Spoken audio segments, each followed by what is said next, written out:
Hey guys, in today's video I just wanted to talk a little bit about Draft Showdown, which is this mobile game I've been playing, and I just wanted to talk to you guys about how it looks like one of those awful mobile games maybe from a glance, but I think it actually has a lot of strategy and I think it's actually a really fun game, and here I'm going to tell you why, basically. So, basically how it works is in a match, you and your opponent each have 4 hearts, and you're like using your guys to fight each other, and they all fight, and whoever is the last to still have guys alive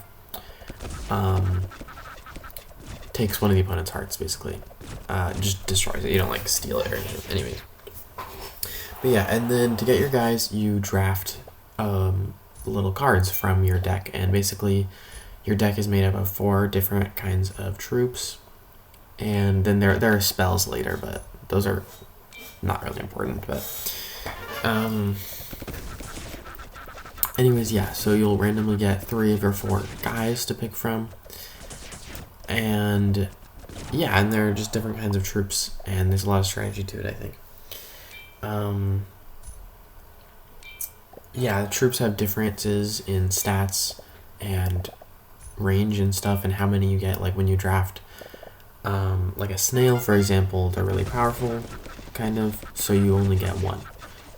Whereas when you're drafting knights, which is a different troop, you get 3 because they're just like a default little melee guy that's somewhat strong. And then yeah, you can get from 1 to 5 on weak ones, and then like 5 for geese, which is the weakest one. You get 5 of them, and for snails, you get 1. But there's like a lot of different troops in the game, anyways. But here's some troops. There are the knights, which are like some melee guys. The snails, which deal a lot of damage from the back, and they shoot big bombs. You only get 1 of them. There are the king clops, which are really weak at the start, but if they survive a long time, they become very strong.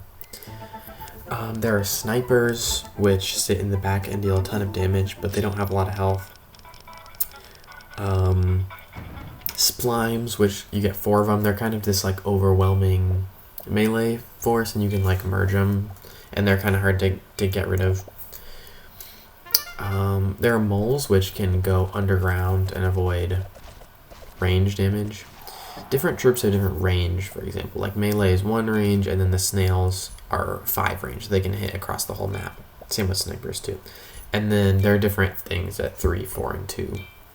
There's not a lot at 2, but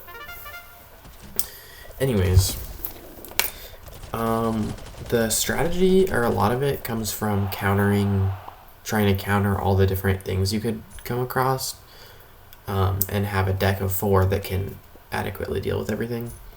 But another thing is, you don't just have 1 card for each troop, right? There's also ×2 cards and upgrade cards, and basically ×2 cards are rare, but they're better, right?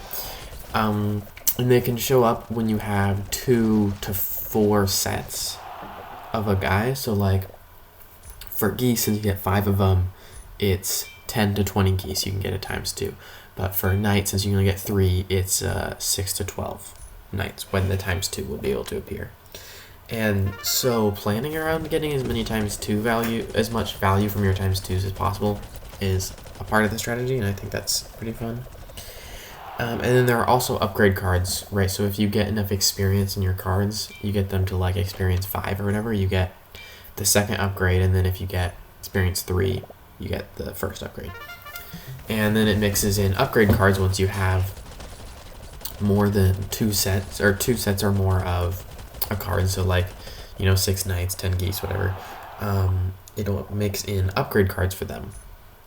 And each guy has the default stage and then 2 stages above it. And some of them just get like stats, like the knights are just pretty basic melee guys, they just get a bunch of stats, but other guys will get different upgrades, like snails will leave like fire behind on their max upgrade. Geese get an extra life on their 1st upgrade. And just interesting stuff, like, and it's kind of cool because you can limit it yourself and like only draft 1 set so it doesn't mix in the ×2 and the upgrade card, so it'll be more, your deck will be less saturated and stuff, and you can try and fish for certain things. Anyways, that's basically about it for the game, but let me tell you about the strategies I'm using. In the first game, I lost, but you saw me using this strategy with Bloodvines, Merliners, Totems, and Wasters.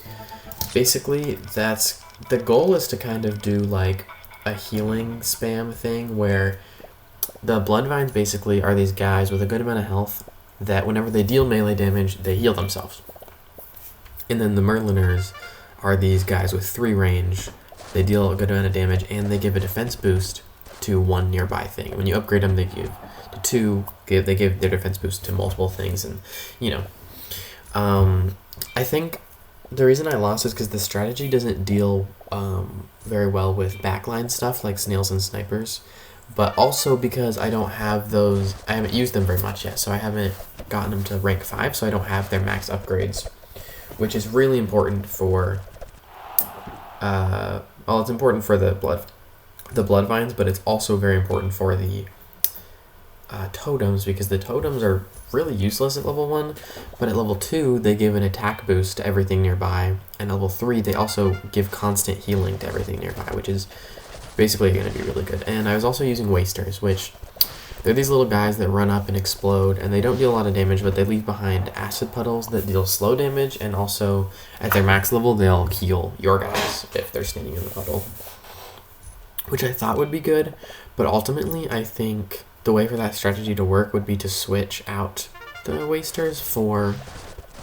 Shell Bros, because Shell Bros are the best thing in my opinion at dealing with snipers, and they work pretty good against snails too, so yeah. But the actual good strategy that I like to use more is the one that you're seeing in this game, and there are 3 games, right? The second and third game I'm using it. It uses Cupids, which in my opinion are it's the main damage dealing source for this strategy, and they are, in my opinion, the best one because they have range 4, and their last upgrade gives them a lot of health, so I think they're just generally good.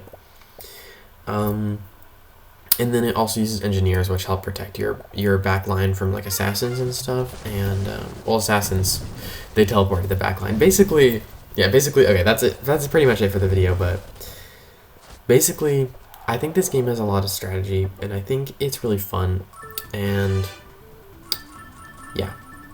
Thanks for watching, guys.